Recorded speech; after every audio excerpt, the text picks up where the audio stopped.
assault weapons are illegal to use, to sell, or to buy in Canada now. What the premiers are proposing by objecting to the buyback is to make it simply more difficult for people who currently own those guns that are now illegal to use, to sell, or to buy, to actually be compensated for those guns as we move forward with the buyback.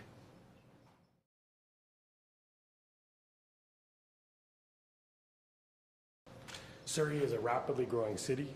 More important now than ever, its youth population is growing and expanding, and it has to make decisive change in regards to public safety and gun violence. There's a strong need and desire to prevent gun violence as it continues to threaten safety and well-being of communities across Canada and in cities like Surrey. Public safety and gun violence prevention means supporting those that are most vulnerable to our community. Our homeless population, youth, women, and others will benefit the most from a greater expansion in public safety laws. Beyond that, innocent bystanders continue to get caught in the crossfires of gun violence. Right here in Surrey, Paul Bennett, who was shot in his own driveway in 2018, or Christopher Mohan, who was shot in 2007 as an innocent person in a hallway. Victims of domestic abuse also suffer from the same effects of gun violence, like Maple Battaglia, shot only a few meters from here in 2011 in response to ending a relationship. We cannot continue to wait to protect these people. Expansion of public safety is our priority. As we continue to face threats from those looking to harm our communities, this announcement could not have come at a greater moment. Canadians deserve better, and we will continue to pave the way for a brighter future. I look forward to today's announcement and how it will make a real difference for Canadians. And I'd now like to introduce the Right Honourable Prime Minister Justin Trudeau, who will make the announcement today. Thank you. We're here today to talk about what we're doing to keep our communities safe. As we see gun violence continue to rise in our cities, and unfortunately Surrey and the Lower Mainland are no exception, we have an obligation to take action. Today we're joined by families and advocates, people who've been at the forefront of the fight for tougher gun control for years. People like Eileen Mohan, who lost her son to a stray bullet when he was only 22, 16 years ago this week. Thank you for all your leadership and your courage. When people are being killed, when people are being hurt, responsible leadership requires us to act. Recently, again, we've seen too many examples of horrific tragedies involving firearms. Il y a 2 ans, notre gouvernement a interdit 1500 modèles d'armes d'assaut, comme le Ruger Mini 14 utilisé à Polytechnique et le 𝐼𝐴-15. On a aussi élargi la vérification des antécédents pour empêcher que les armes à feu tombent dans les mauvaises mains. In May, our government introduced measures to implement a national freeze on handgun ownership. Today, our national freeze on handguns is coming into force. From today forward, it is no longer legal to buy, sell, or transfer a handgun in Canada.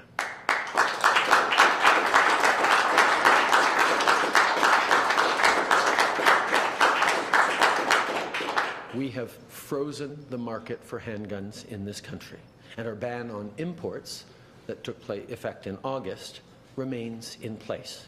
This is one of the strongest actions we've taken on gun violence in a generation. Our goal over time is to see the amount of handguns in our communities reduced. Let me share with you some statistics to illustrate why this is so important. The number of handguns in Canada has increased by 70% since 2010. Since 2011, firearms-related homicides have gone up nearly 40%, and handguns were the most commonly used weapon. 1 of every 3 girls and women killed by an abuser is murdered with a gun. The presence of a handgun in a home increases the likelihood of self-harm or suicide. Keeping each other safe from gun violence means keeping women, children, and families safe, and it prevents self-harm. That's why we're taking actions today, so that what happened to the loved ones of Eileen and so many others never happens again. Of course, freezing handgun ownership is not the only thing we're doing to prevent gun violence. Before 2015, the previous Conservative government cut nearly $1 billion from law enforcement agencies. But this is not our vision for safer communities.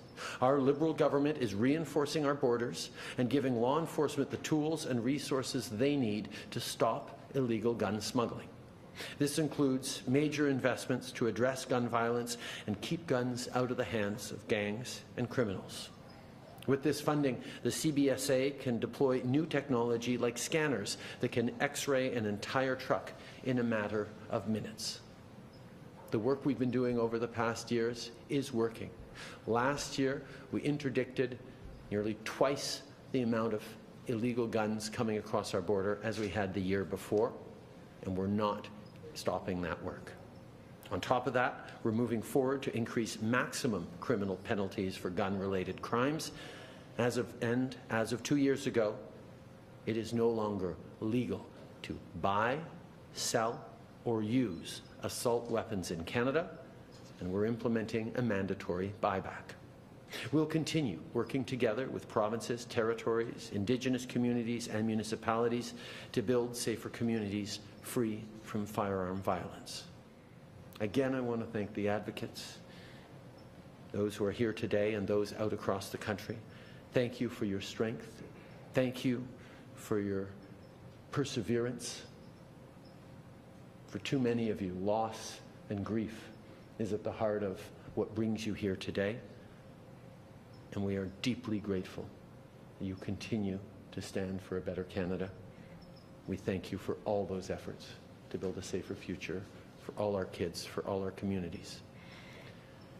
Before I pass it to Marco, I want to highlight that I know you had the opportunity to visit the Burnaby detachment, the RCMP, this morning.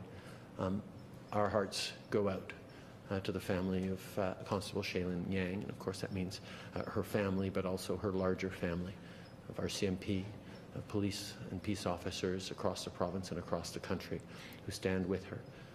We continue to remain pledged to doing everything we can to ensure that our communities are safer, to make sure that people suffering from mental health and those mental health challenges and distress, and those who are on the front lines to help them and serve them, are able to get the support and resources they need. Merci tout le monde. Je suis content de passer la parole à Marco Mendicino. Merci, Premier Ministre. Bonjour tout le monde, and thank you to Randeep and our entire caucus in Surrey and in the Greater Vancouver area for the stellar leadership that you are showing, not only on public safety but on affordability and a wide range of issues. I want to thank you as well, Eileen, for being here, and I'll come to you in a moment. But before I move to the substance of the announcement, which the Prime Minister, of course, covered, I do want to take a moment to express, on behalf of the Prime Minister and our government, our profound sympathies to 𝐥𝐿𝐴 Yang, the constable who worked in the Burnaby detachment, who sadly lost her life.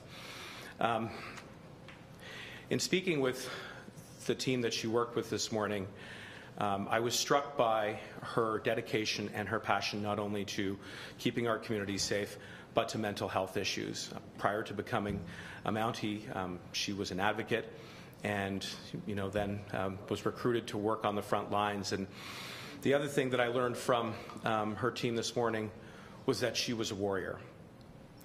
And it's quite clear to me from the way in which they imparted the events of that tragic day to me that had she not stood up with bravery and courage, that more lives would have been lost. And so to her father, who I know is here, to her partner, Simone, to all of the family of the policing community here in Burnaby and across the country, our hearts go out to you, and we will continue to do whatever we can. And indeed, this has been a difficult time for the law enforcement community. Yesterday, in my home province of Ontario, I was present at the funeral of the 2 fallen police officers in South Simcoe, to Constables Northrup and Russell. We heard similar stories. In both cases from their colleagues. Constable Northrup had finished his shift that night before he went out into the community, and he took that call voluntarily. And Constable Russell had 33 years on in service, and he could have retired 3 years ago. And this is the uncommon dedication that we see across the country. The women and men who put on the uniform, who put on the badge, who are trying to keep our community safe, who are prepared to make the ultimate sacrifice every day that I'm thinking about today. I'm thinking about them. I'm thinking about the families like Eileen. And the last time we were here was in the spring, and I remember Eileen, it was around May 31st, which was Christopher's birthday, and today we're here in and around the anniversary of his death. And even though those are 2 difficult bookends to a life that was tragically cut short by gun violence, it is his memory, it is you that inspires us to do the work that we are doing today. It is all of the advocates, I wish that everybody could see, but they're all here, from municipal leadership to local grassroots organizations like SAFE and Options. I cannot thank you enough. As the Prime Minister said, it is because of your perseverance through that tragedy and through that loss that we are able to do the work that we are doing today, which of course includes the national handgun freeze. And the Prime Minister has outlined the highlights, but just to underline it, going forward today, it will be illegal to buy, sell, transfer, or bequeath handguns. This is a significant stride forward towards a smart, sensible gun policy to keep our communities safe. Why are we taking this decision? Because we've seen gun crime go up. We've seen handgun crime go up. 45 to 55,000 new registrations on average for the last decade, while at the same time seeing handguns overtake and become the #1 type of gun used in homicides. I want to say that the step that we are taking today is part of a broader agenda to reduce gun violence. And one of the unique features of our government is we don't believe in just picking one lane when it comes to solving this complex problem. You need smart laws, you need sensible laws, which is why even as we move forward with this provision today, we're going to work with all parliamentarians to pass Bill C21 into law. We've got to get that law passed as quickly as possible. It will not only reinforce the national handgun freeze, it will give law enforcement the additional tools that they need to tackle organized crime, hardened criminals who are terrorizing our communities through gun trafficking, whether at our borders or domestically, by raising maximum sentences against those who pose the greatest risk to our communities, by giving police additional surveillance powers to bust up the organized criminal networks that are trafficking guns across borders. We need to pass that law. We need to make sure that we make good on our commitment to implement the buyback program on a national ban for assault-style rifles, because those guns have no place in any community. They were designed for one purpose, and that is to kill people using maximum lethal force in the shortest period of time, and with the partnership of our many, many stakeholders, including provinces and territories. We're going to get that done. And finally, we need to stop gun crime from occurring in the first instance. And I'm so proud of the leadership, Prime Minister, you have shown, our government has shown, in launching the Building Safer Communities Fund, which is a program designed to partner with the people who are in this room, who know where the risks are, who know when young people meet that fork in the road, how we can empower them to have that sense of belonging, of confidence to make the right choices. And we're going to roll out that fund even more quickly than we have in the past. And it's only by doing these 3 things together that we can truly eradicate gun violence once and for all. And we owe it. We owe it to everybody. We owe it to the victims and families who've been touched, whether you're talking about Portapique and Truro and Nova Scotia. In my hometown, the families and the survivors from the Toronto Danforth shooting, or right here in British Columbia with Eileen, so that there isn't another tragedy like that again. Thank you very much. Merci beaucoup. First order, Merci. Thank you very much. I have a couple of questions from my colleagues in Ottawa. Firstly, they've heard that the opposition parties, including the Bloc and the NDP, will vote in committee to water down the federal handgun freeze by exempting thousands of recreational shooting club members across the country. Will your government let this happen? I know how much Quebecers are preoccupied with the rise in gun violence, so it would surprise me if the Bloc were to actually water down these provisions. I know how much progressive Canadians from coast to coast to coast are expecting this government and this parliament to move forward on strong measures like the ban on assault weapons we brought in 2 years ago and this freeze on handguns that means it is no longer legal to buy, sell or transfer handguns anywhere in this country as of today. So it would surprise me greatly for progressive parties like the NDP to stand in the way of strengthening gun legislation and keeping communities safe. CBC.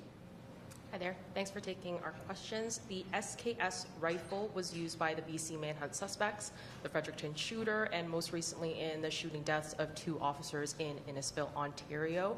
But it's not on the prohibited or buyback list. Why is that, and are there any plans to ban the SKS rifle in Canada?